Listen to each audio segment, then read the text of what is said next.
이영영 전문위원과 함께하는 딱 이거 시간입니다. 어서 오십시오. 앞에서 예고를 해주셨을 때 새로운 펀드에 대해서 얘기를 해주신다고. 네.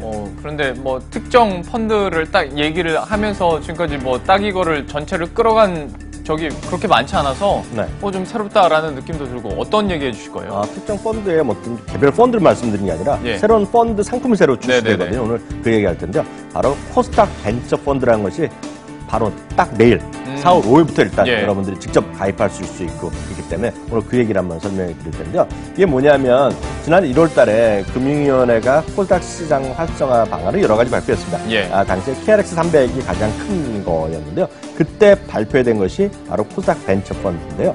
이것이 바로 이제 내일부터 이제 운영 판매가 시작된다는 거죠. 뭐 제목만 보면은 대충 어떤 성격의 펀드인지는 알 것 같은데 네. 그래도 구체적으로 설명을 좀 해주시죠. 그러니까 이게 약간 감은 들어오는데 네. 이게 실제로 보면 정확한 법적 이름은 벤처기업 투자 신탁인데요. 이게 사실상 보면 처음 생긴 건 절대 아닌데 이게 벌써 몇 년 전이에요. 이게 20년 전, 30년 전에 생긴 거거든요. 근데 그 당시에는요. 벤처기업 투자 신탁이 펀드 재산의 50% 이상을 벤처기업 신주에 투자한다는 겁니다. 예. 근데 신주라는 건 약간 이해가 안 되실지 모르겠지만 이게 쉽게 얘기해서 공모할 때 딱 들어가거나 네. 그 이미 이전에 들어가거나 이런 예. 거거든요.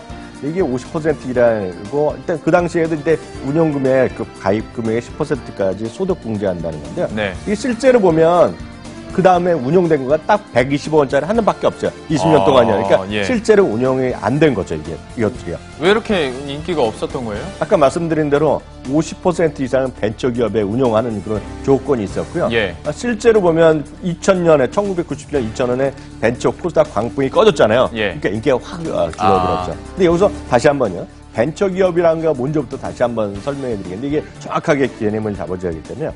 벤처기업 육성 우리나라 특별 조치법이 있습니다. 여기서. 예. 기술성이라든가요. 성장성이 높아서 정부에서 지원할 필요가 있다는 기업이 되겠고요. 실제로 현재 코스닥에 상장된 벤처기업은 호미팜, 페디, 메디포스트, 케어젠 등 271개가 지금 현재 벤처기업이다라고 이해하시면 되겠습니다. 예. 근데 이제 이번 정부에서는 이렇게 활성화하려는 노력을 다시 한번 갖겠다는 건데 요즘에 네. 들으면 어떤 이런 활성화 대책의 하나로 예를 들어서 규제를 완화한달지 뭐 이런 움직임도 있잖아요. 그러면 좀 수혜를 받아갈 수 있겠네요. 그러니까 오늘 보면 서너 가지가 좀 바뀐 거를 좀 말씀드리겠는데요. 예. 첫 번째는요. 코스닥 공모주 여러분들은 관심 많은데 실제 받다 보면 한 주, 두 주 받기 쉽지 않거든요. 그렇죠. 네. 근데 이 부분을 대해서요. 요번에요. 코스닥 시장의 IPO 배정 방식을 변경한 게 딱 이거 되겠습니다. 그래서 예. 이번에 코스닥 벤처 펀드 자체가 이번에 없던 건데 30%를 이들한테 우선 배정을 예. 하는 거니까 상당히 좀 개인들이 하는 것보다는 일단 펀드 큰 회사들이 받는 게 낫겠죠. 그래서 예. 이게 가장 큰 코스닥 공모주 물량의 30% 우선 배당이 되겠고요. 두 번째는 이제 소득공제입니다. 소득공제. 실제로 보면 한도는 한도 끝도 없어요. 여러분들이 가입은 뭐 수십억을 할 수 있는데요. 예. 일단은 소득공제를 받을 수 있는 거는 3천만 원까지 여러분들이 해야 되거든요. 3천만 원인데 그거를 10% 소득 10%만큼 소득공제거든요. 예. 그러니까 소득공제는 300만 원까지 해주는 거 되겠고요. 예. 가입은 무한대로 할 수 있는데 예. 최대한 10%에 300만 원까지 소득공제다라고 보셔야 되겠습니다. 그러면 이 많은 분들이 300만 원 소득공제가 무슨 얼마만큼 혜택이 있냐 볼 예. 텐데요. 우리나라 보통 이렇게 결과적으로 보면은요.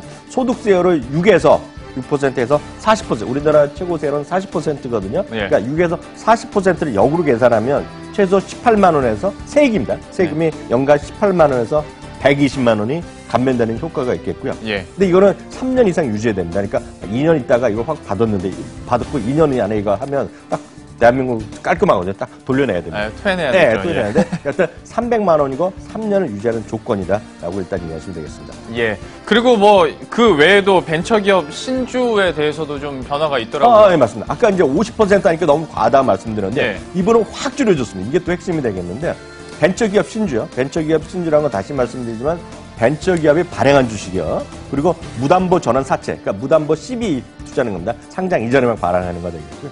무담보 신주 인수권부 사채 BW인데요. 네. 이것도 쉽지 않거든요. 이걸 개인들이 하기에. 근데 이것들을 운영하고 이것만 하기에는 약간 리스크가 있는데 예. 그래서 여태까지 잘 안 팔렸던 건데 이걸 15%로 내려줬고요. 15% 내려줬고요.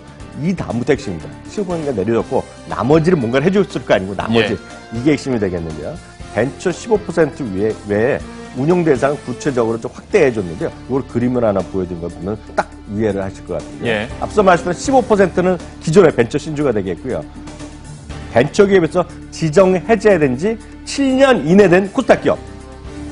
지정 해제된 지 그러니까 지정 해제되고 벤처 기업. 기업이랑 상관없는데 이미 해제된 것들 있죠. 예. 이미 벤처 기업에 아까 했던 270여 개뿐만 아니라 7년 이내 7년이 안 된 코스닥 기업도 지금 35% 투자할 수 있게 해줬고요. 예. 나머지 또 50% 이내는 코스피도 할 수 있게 해줬어요.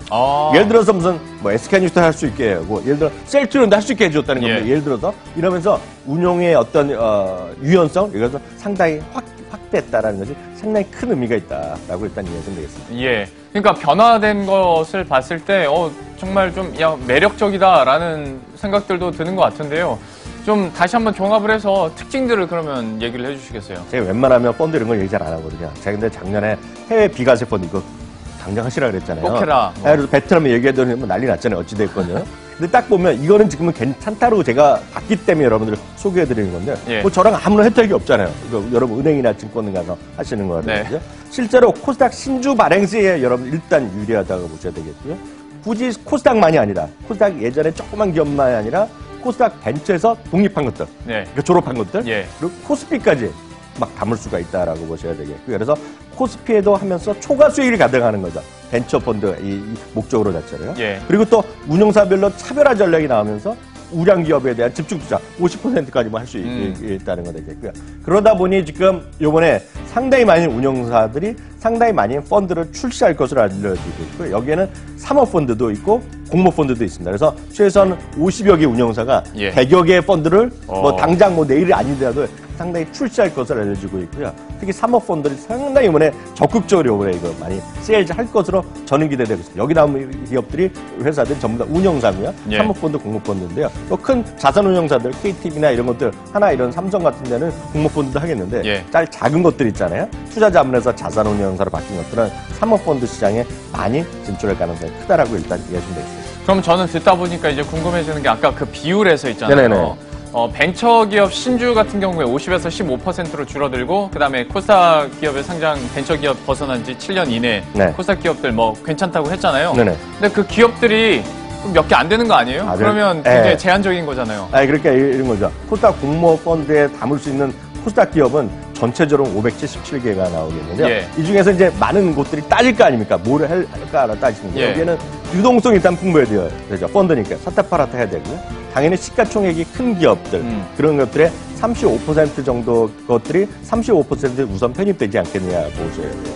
그러니까 증권업계 자산운용기업들은 다양한 기준으로 각자의 어떤 기준을 갖고 어떤 혜택이 될 만한 기업들을 많이 찾는 노력을 이게 공개적으로 할 수도 있고 뭐 숨어 살 거 아닙니까? 네. 사모펀드 경우는 이런 예. 노력을 많이 할 것으로 알려지고 있는데요. 마치면 한 두세 군데 증권사는 이거에 관련된 전략과 종목까지 이렇게 말씀드린 것이 있는데요. 첫 번째 하나금융투자가 되겠는데요. 네. 이 친구들이 제가 봤을 때 논리적으로 말이 됩니다. 6월 달에요. 코스닥 150 종목이 또 신규 새로 나오거든요. 네. 거기서 종목 정기 변경이 있는데요. 여기에 신규 편입이 될 가능성이 있는 것들 그리고 앞서 말씀드렸던 벤처펀드에 포함될 가능성이 있는 것들의 교집합을 한번 찾아보자. 이런 유동성이 몰릴 수밖에 없겠네요. 그러니까 이거는 다시 말씀드리면 저희가 아니라 하나금융투자에서 추정한 거예요. 예. 뽑아낸 건데요. 불러드리겠습니다. 스튜디오 드래곤, JYP, 진성TC, 메디톡스, 휴젤, WKMG, 시젠, 주성엔지니어링, PSK, 워닝홀딩스 등을 관심주로 제시했는데요. 여기에 대해서 뭐 나중에 지나보니까 펀드도 하나도 매입한 것도 없다 그러면 어디다 하냐면 하나금융투자에 전화하시면 되는 거죠. 너희 때문에 속았다라고. 예. 근데 하여튼 하나금융투자가 이렇게 지금 발표한 거 되겠고요. 하이투자증권도 또 재밌습니다. 네. 하이투자증권도요. 코스닥 활성화 방안의 본질은 코스닥 지수 상승뿐만 아니라 정부가 중점적으로 추진하고 있는 4차 산업혁명 관련 종목 다수의 주가가 상승하는 것을 노리는 거다. 이거 네. 정확하게 맞거든요. 하이투자증권 얘기한 거가 금년 1월달 작년부터 해서 코스닥 시장 활성화는 바로 이거거든요. 그래서 얘네들이 또 하이투자증권에 뽑은 주식들이 몇 개 있습니다. 펄어비스, 컴투스 등 정보기술, IT, 그리고 케어젠, 엔지캠 생명과 이건 저는 잘 모르는데요. 이런 바이오 종목을 관심주로 제시하고 있다.